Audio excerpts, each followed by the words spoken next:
માળિયાહાટીના અમરાપુર ગામે અમરાપુરથી ધરમપુર જોડતો non plan રસ્તાનું ખાતમુહૂર્ત માન્ય ધારાસભ્ય ભગવાનજીભાઈ કરગઠિયાના હસ્તે કરવામાં આવ્યું। માળિયાહાટીના અમરાપુર ગામે અમરાપુરથી ધરમપુરને જોડતા નોન પ્લાન આશરે 3 કિલોમીટરના રસ્તાનું ખાતમુહૂર્ત ધારાસભ્ય ભગવાનજીભાઈ કરગઠિયાના હસ્તે કરવામાં આવ્યું છે। આ પ્રસંગે માળિયા તાલુકા પંચાયત પ્રમુખ દિલીપભાઈ સિસોદિયા, કાનજીભાઈ યાદવ, હમીરસિંહભાઈ સિસોદિયા સહિત બંને ગામના સરપંચ, તાલુકા પંચાયતના સદસ્ય આગેવાનો ઉપસ્થિત રહ્યા। કાર્યક્રમમાં ધારાસભ્ય ભગવાનજીભાઈ કરગઠિયાએ સરકારની વિકાસલક્ષી વિવિધ યોજના અંગેનું માર્ગદર્શન આપ્યું। 2 કરોડથી વધારે રકમના ખર્ચે અમરાપુરથી ધરમપુરને જોડતો રસ્તો બનાવવા વિસ્તારમાં ચૂંટણી સમયે ધારાસભ્યએ વચન આપ્યું। અમરાપુરથી ધરમપુરને જોડતા નોન પ્લાન રસ્તાનું ખાતમુહૂર્ત કરી વચન પૂરું કર્યું।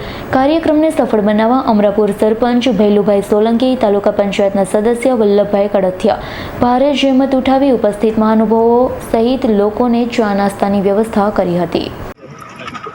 ભગવાનજીભાઈ કરગઠિયા, ધારાસભ્ય માંગરોળ, આજ રોજ ગુજરાત સરકાર દ્વારા જે નોન પ્લાન રસ્તા બનાવવાની યોજનામાં આજે અમરાપુરથી ધરમપુર આશરે 2 કરોડ ઉપરનો આ નોન પ્લાન રસ્તો મંજૂર થયો છે અને આજે એનું ખાતમુહૂર્ત કરવામાં આવ્યું। ખાતમુહૂર્તમાં તાલુકા પંચાયતના પ્રમુખશ્રી, તાલુકા પંચાયતના સદસ્યશ્રીઓ, બંને ગામના સરપંચશ્રીઓ, આગેવાનો ખૂબ મોટી સંખ્યામાં હાજર રહી અને આજથી આ કામ શરૂ કરવામાં આવ્યું। કેટલા કિલોમીટરનું અંતર થશે? તો મને ખબર નહીં, 3 કિલોમીટર। ઓકે। પંકજ કારિયાનો રિપોર્ટ, S9 ન્યૂઝ, માળિયાહાટીના। અમારી તમામ માહિતીથી અપડેટ રહેવા માટે જોડાયેલા રહો S9 ન્યૂઝ સાથે।